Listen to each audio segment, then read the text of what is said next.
Price B to God. தேவனுடைய நாமம் மகிமைப்படுவதாக. தேவன் தாமே இவர்களுடைய கண்ணீர் யாவையும் துடைப்பார்.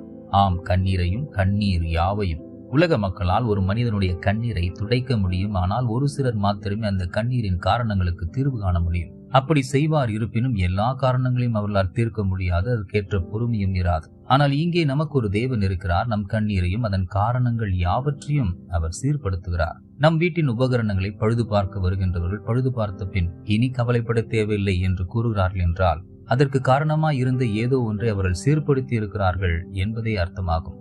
இனி நீ அழுது கொண்டிரா என்று கர்த்தர் நம்மை பார்த்து கூறுவார் என்று சொன்னால் அவர் நம் வாழ்வில் அந்த அழுகையின் காரணமான காரியங்களை சீர்படுத்தி இருக்கிறார் என்பதே சத்தியம். இனி நீ அழக்கூடிய தருவாய் வருவதற்கு வாய்ப்பில்லை என்பதே நிதர்சனம். ஆம், நம் கண்ணீரை யாவையும் துடைக்கின்றார் என்றால் தேவன் காரியங்களை கைகூட வரப்பண்ணுகிறார் என்பதே விசுவாசத்தில் கொள்ள வேண்டும். God bless you abundantly.